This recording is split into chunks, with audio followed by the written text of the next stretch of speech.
रोहतक में दीपेंद्र हुड्डा के road show में उमड़ा जनसैलाब। शहर की सड़कें कई घंटे रही जामग्रस्त। रोहतक के सभी बाजारों के लोगों ने दीपेंद्र पर बरसाए फूल। पुराने ITI मैदान में भाजपा प्रत्याशी के समर्थन में पार्टी ने की जनसभा। मुख्यमंत्री मनोहर लाल ने सरकार के कामकाज का ब्यौरा रखा जनता के सामने। भाजपा के कई मंत्री और लोकसभा प्रभारी ने भी किया जनता को संबोधित। हवन के साथ चुनावी समर में उतरे इनेलो प्रत्याशी। करण चौटाला के नेतृत्व में किया नामांकन दाखिल। करण की मौजूदगी में उत्साहित नजर आए इनेलो नेता।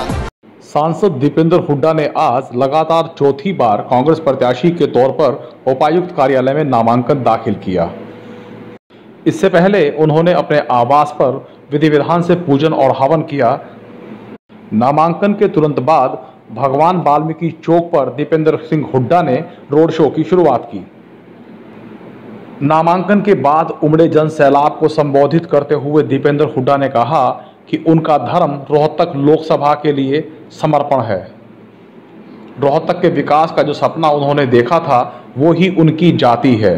दीपेंद्र ने कहा कि 14 साल तक उन्होंने रोहतक और हरियाणा के विकास के लिए तपस्या की है। कहा कि 14 साल पहले के रोहतक और आज के रोहतक में जो फर्क है वह बताता है कि उन्होंने कितना कार्य यहाँ पर किया है। आज मैं समझता हूँ कि मुझे पूरा विश्वास है रोहतक लोकसभा क्षेत्र के 36 बिरादरी के मतदाताओं का मेरे को आशीर्वाद मिलेगा। हम लोग लोकसभा क्षेत्र वासियों के बीच में विकास के मुद्दे को लेकर जाएंगे। 14 साल पहले जो मेरी जिम्मेदारी लगी थी, मैंने उस जिम्मेदारी को पूरी मेहनत करके, पूरी तपस्या करके, लगन से, ईमानदारी से उस जिम्मेदारी को निभाने के प्रयास किए हैं।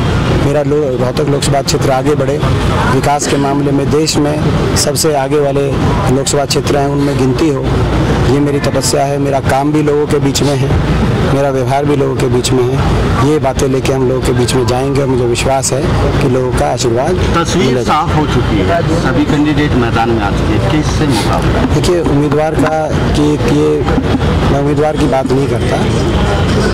यहाँ चुनाव, जैसे मैंने कहा, विकास के मुद्दे को लेके जो एक रोहतक लोकसभा क्षेत्र के लिए एक हमने सपना संजोया था, वो सपने को आगे बढ़ाने का काम हुआ है, मगर उस सपने को पूर्णतः साकार करने के उद्देश्य से रोहतक लोकसभा क्षेत्र के बीच में लोगों के बीच में जाऊँगा। भाजपा के जो उम्मीदवार हैं वो मैं समझता हूँ कि वो कई पार्टी और कई क्षेत्र बदल के आए हैं। जहाँ तक मेरा प्रश्न है, ये मेरी माटी है, इस माटी से मैं जन्मा हूँ, इस माटी ने पाल पोस के मेरे को बड़ा किया है। मैंने अपनी तरफ से इस माटी का कर्ज चुकाने का प्रयास किया। अब समय आ गया है कि मैं जो है आने वाले समय में अपनी परिश्रम से इस माटी का कर्ज पूरा उतारने का प्रयास करूं। और मुझे विश्वास है कि जो हमारे मुद्दे रहेंगे, जैसे मैंने कहा कि विकास का मुद्दा है, हरियाणा की राजनीति को नया दिशा देने का भी मुद्दा है कि हरियाणा की राजनीति को हम एक नई दिशा दें, ताकि जो 6 महीने बाद का चुनाव है उसकी हवा का रुख रोहतक लोकसभा क्षेत्र के नतीजे से होकर निकले, ऐसा हमारा पूरा विश्वास। भाजपा उम्मीदवार डॉक्टर अरविंद शर्मा ने आज दिग्गज नेताओं के साथ नामांकन किया। रोहतक के पुराने ITI मैदान में जनसभा के बाद शिक्षा मंत्री प्रोफेसर रामविलास शर्मा, कृषि मंत्री ओम प्रकाश धनखड़, सहकारिता मंत्री मनीष ग्रोवर के साथ डॉक्टर अरविंद शर्मा नामांकन करने लघु सचिवालय पहुंचे। भाजपा नेताओं ने ITI मैदान में आयोजित जनसभा के दौरान जनता से सीधा संवाद किया। इस अवसर पर मुख्यमंत्री ने कांग्रेस सरकार पर जमकर निशाना साधा। उन्होंने 10 की 10 लोकसभा सीट जीतने का भी दावा किया थी। और जैसे जैसे समय बीत रहा है और जैसे जैसे घटनाएं घट रही हैं, उसमें से निश्चित रूप से भारतीय जनता पार्टी की हरियाणा की 10 की 10 लोकसभा सीटों में जीत हमारी सुनिश्चित होती है। हरियाणा में नॉमिनेशन फाइल करवा चुके हैं, आप किस पार्टी को अपनी फाइट में मान रहे हैं सर?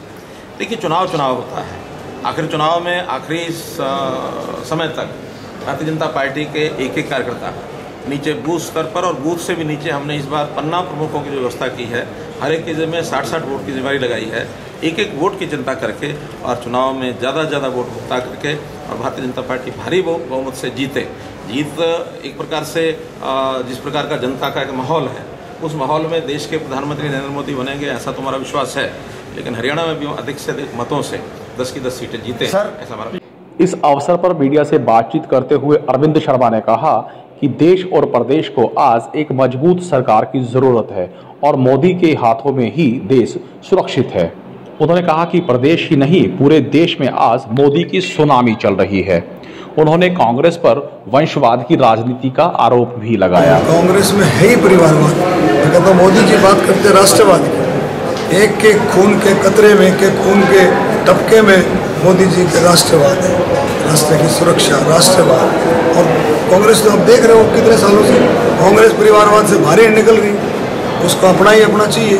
और ये उदाहरण अभी आपके सामने आ गया, आपने खुद देख लिया कि परिवारवाद में कितनी उलझी हुई है। अच्छा, आप पहले दिन जैसे आए थे तो पत्रकारों ने आपसे सवाल किया था कि दीपेंद्र हुड्डा कितनी चुनौती है, आज के दिन क्या स्थिति है? देखिए, मैंने आपको बताया ये मुकाबला नरेंद्र मोदी और राहुल गांधी का है।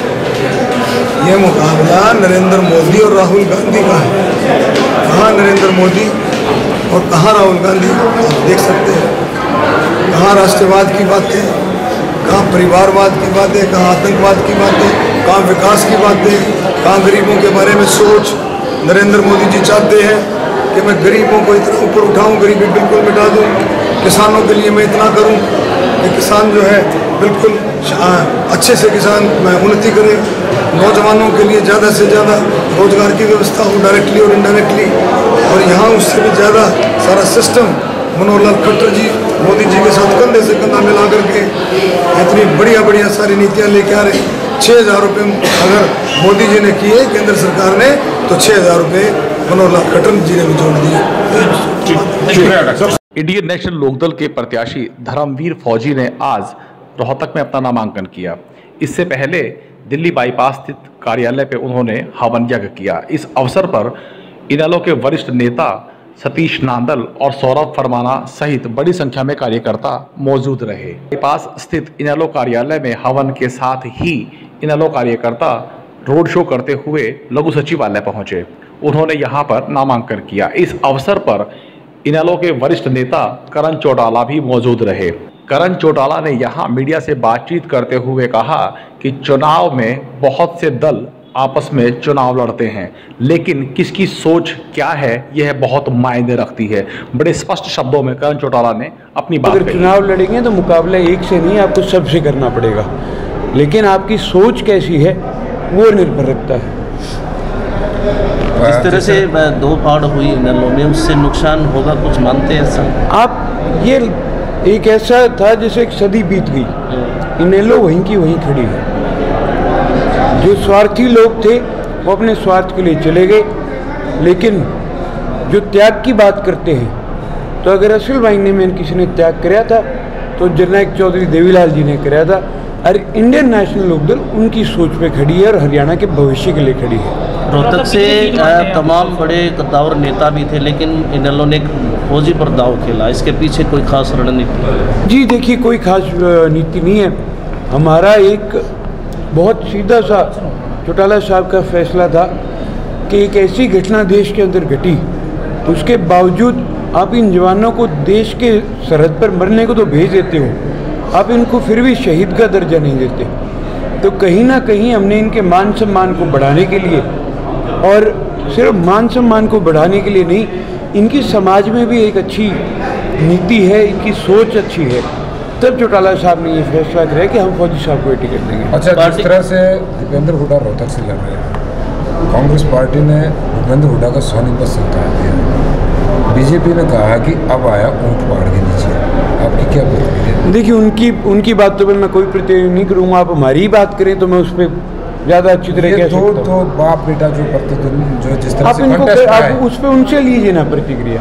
आप हरियाणा क्या राय है? मेरी राय है हरियाणा के भविष्य के लिए प्रदेश को आज इकट्ठा खड़ा होना चाहिए। आज ये वो लोग हैं जिन्होंने प्रदेश को तोड़ने का काम किया था, ये वही लोग हैं जिसने रोहतक में सबसे ज़्यादा हिंसा फैलाने का काम किया था। लेकिन मैं आज इन पे बात नहीं करने आया, मैं आज चौधरी देवीलाल जी की सोच के लिए और हरियाणा के उज्जवल भविष्य के लिए यहाँ पर चौटाला साहब के आदेश अनुसार आया हूँ।